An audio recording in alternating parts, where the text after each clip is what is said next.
بسم اللہ الرحمن الرحیم۔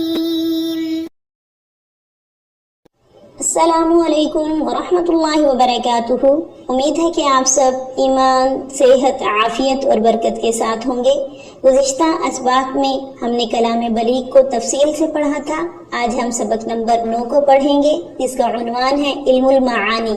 تو سب سے پہلے عبارت اور ترجمہ پڑھیں گے، اس کے بعد انشاءاللہ تفصیل پڑھیں گے۔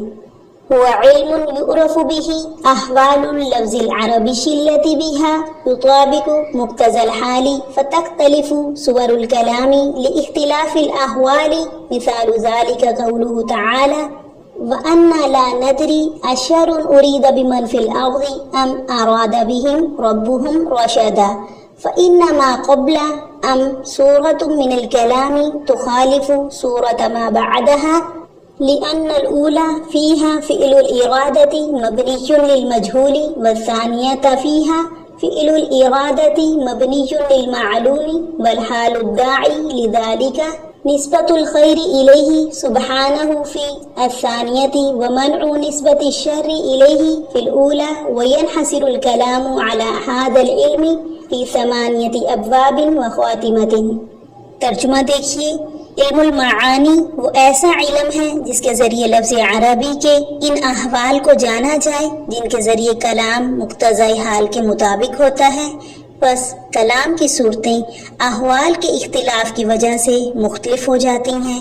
اس کی مثال اللہ تعالیٰ کا فرمان ہے وَأَنَّا لَا نَدْرِي أَشَرٌ أُرِيدَ بِمَنْ فِي الْأَرْضِ أَمْ أَرَادَ بِهِمْ رَبُّهُمْ رَشَدًا، اور ہم نہیں جانتے کہ آیا ان کے ساتھ زمین میں شر کا ارادہ کیا گیا ہے یا ان کے پروردگار نے ان کے ساتھ خیر کا ارادہ کیا ہے، کیونکہ ام کے ماقبل کلام کی صورت ام کے بعد کلام کی صورت کے مخالف ہے، اس وجہ سے کہ پہلی صورت میں فعل ارادت المبنی للمجہول ہے اور دوسری صورت میں فعل ارادت المبنی للمعروف ہے، اور وہ حالت جو اس اختلاف کی داعی ہے اللہ تعالیٰ کی طرف خیر کی نسبت کرنا ہے دوسری صورت میں، اور پہلی صورت میں اس کی طرف شر کی نسبت نہ کرنا ہے۔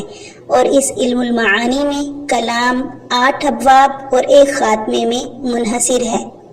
اب تفصیل دیکھیے۔ مذکورہ عبارت میں مصنفین نے علم المعانی کی تعریف اور اس کی تشریح کی ہے کہ علم المعانی وہ علم ہے جس کے ذریعے لفظ کے ان احوال کو جانا جائے جن کے ذریعے کلام کو مقتضی حال کے مطابق لایا جاتا ہے۔ لہٰذا جس طریقے سے احوال میں اختلاف پایا جائے گا اسی طرح کلام کی صورتوں میں بھی تبدیلی ہوتی رہے گی۔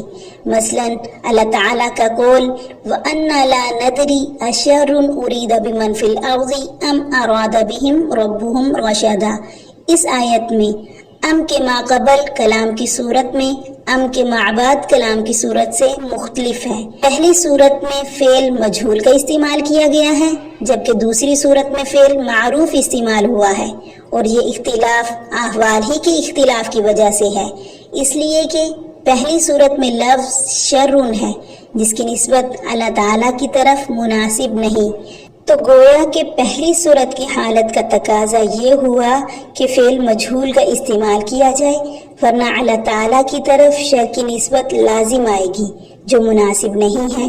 اور دوسری صورت میں لفظ رشدن کہتے ہیں خیر کو، بھلائی کو، اور خیر کی نسبت اللہ تعالیٰ کی طرف مناسب ہے، اس لیے وہاں فعل معروف استعمال کیا گیا ہے۔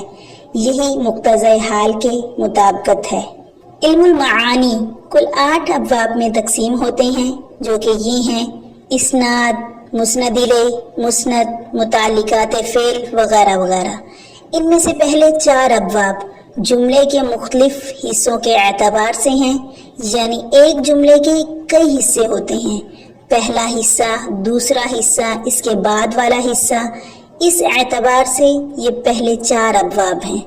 نمبر 1 اسناد، یعنی جملہ بنانا، بولنا، کسی 2 چیز کے درمیان نسبت کو جوڑنا، اور یہاں اس بات سے بحث کی جاتی ہے کہ جملہ کیوں بنایا، کیسے بنایا، بولے تو کیوں بولے، کیسے بولے۔ نمبر 2 مسند الیہ، یعنی مبتدا بننا، جس کے بارے میں کسی بات کی خبر دی جائے.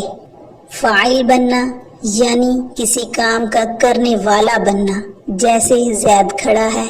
اس مثال میں زید مبتدا ہے اور عربی جملے زید قائم میں زید مبتدا ہے، مسند الیہ ہے. نمبر 3 مسند یعنی خبر بننا، کسی بات یا چیز کی خبر بننا، جیسے زید کھڑا ہے کے اندر کھڑا ہے مسند ہے اور زید قائم کے اندر قائم مسند ہے. نمبر 4 متعلقات فعل یعنی مفاعل، کسی چیز کا مفعول بننا، جیسے اگر زید کھڑا ہے تو کہاں کھڑا ہے، کیسے کھڑا ہے، مار رہا ہے تو کس کو مار رہا ہے، وغیرہ وغیرہ. یہ تو ان کے معانی تھے کہ یہ کہتے کسے ہیں، اور علم المعانی میں تو ان کے احوال سے بحث کی جائے گی. کیا مطلب؟ ان کے ابحاث کا خلاصہ اور نچوڑ آسان الفاظ میں یہ ہے کہ گرامر کی 6 درست صورتوں میں سے کون سی صورت اختیار کرے. یعنی علم المعانی کے اندر یہ معلوم ہوتا ہے کہ گرامر جن 6 صورتوں کو بتاتا ہے ان میں سے کون سی صورت اختیار کرنی چاہیے. مثلا مسند الیہ اسے پہلے لانا ہے یا بعد میں لانا ہے، مسند اسے پہلے لانا ہے یا بعد میں لانا ہے، کس طرح لانا ہے. متعلقات فعل انہیں پہلے لانا ہے یا مسند الیہ سے پہلے لانا ہے، مسند سے پہلے لانا ہے، ان کے بعد لانا ہے، یہ کس طرح سے لانا ہے. یہ علم المعانی کی بحث ہے اور اگلے 4 ابواب میں 4 الگ الگ قسم کی باتیں ہوں گی. نمبر 5 قصر یعنی مختصر کرنا، محدود کرنا. ایک ہے زید نے مارا اور ایک ہے زید ہی نے مارا، یعنی کسی اور نے نہیں مارا، اور ایک ہے زید نے مارا ہی، یعنی صرف زید نے مارا ہی اور اس کے علاوہ کوئی اور کام نہیں کیا. یہ قصر کہلاتا ہے اور اس کی مثال قرآن میں بھی موجود ہے. نمبر 6 انشاء، جیسے امر، نہیں، استفہام. امر کسی کام کا حکم دینا، نہیں کسی کام سے منع کرنا، اور استفہام کسی چیز کا سوال کرنا. اور علم المعانی میں ان کے مختلف معانی سے بحث کی جاتی ہے کہ امر اپنے حقیقی معنی یعنی کسی بات کا حکم دینا، کسی بات کے حکم دینے کے علاوہ اور کتنے معنوں میں استعمال ہوتا ہے. نہیں اپنے حقیقی معنی یعنی کسی چیز سے منع کرنے کے علاوہ اور کتنے معنوں میں استعمال ہوتا ہے. استفہام اپنے حقیقی معنی یعنی کسی چیز کے بارے میں سوال کرنے کے علاوہ اور کتنے معنوں میں استعمال ہوتا ہے، وغیرہ وغیرہ. نمبر 7 فصل اور وصل. جس طرح اردو زبان میں 2 جملوں کو جوڑنے کے لیے اور کا لفظ استعمال ہوتا ہے اور انگلش میں اینڈ کا لفظ استعمال ہوتا ہے، اسی طرح عربی میں واو کا لفظ استعمال ہوتا ہے، واو زبر وا. یہاں اس بات سے بحث کی جاتی ہے کہ 2 جملوں کے درمیان واو لانا ہے یا نہیں لانا. نہ لانے کو فصل اور لانے کو وصل کہتے ہیں. نمبر 8 ایجاز، اتناب، مساوات. بات کو لمبا کرنا ہے، مختصر کرنا ہے یا درمیان میں لانا ہے، یہ ہے اس کا موضوع. مناسب کیا رہے گا، ڈیمانڈ کیا ہے، لوگ کیا چاہتے ہیں، یہ علم المعانی بتائے گا. تو خلاصہ کلام یہ ہے کہ علم المعانی کے لغوی معنی مقاصد کا علم یعنی دوسروں کو سمجھانے کا علم، اور اصطلاح میں علم المعانی ایسے قوانین اور ضوابط کا نام ہے جس کے ذریعے عربی الفاظ کے احوال پر واقفیت حاصل ہوتی ہے، جن کے ساتھ وہ الفاظ مقتضی حال کے مطابق ہوں. حال کے مختلف ہونے کی صورت میں کلام کی صورت بھی مختلف ہوتی ہے، یعنی جس طرح کلام کے واقعہ ہونے کا حال تقاضا کرے گا تو کلام اسی صورت میں واقعہ ہوگی. تو حال سے مراد معرفہ لانا، نکرہ لانا، مبتدا لانا، خبر لانا، مقدم لانا، مؤخر لانا، وغیرہ وغیرہ. یہاں پر لفظ عربی کی تخصیص اس وجہ سے کی گئی ہے، اس فن میں عربی زبان کی فصاحت اور بلاغت کا ذکر ہوگا، کیونکہ قرآن کی فصاحت اور بلاغت معلوم ہو جائے، جو کہ ہر مومن کی غرض ہے، ورنہ ہر زبان میں فصاحت اور بلاغت موجود ہے۔ اس سبق سے متعلق کچھ سوالات ہیں، انہیں نوٹ فرما لیں۔ نمبر 1، علم المعانی کو کتنے ابواب میں تقسیم کیا گیا ہے، وضاحت کریں۔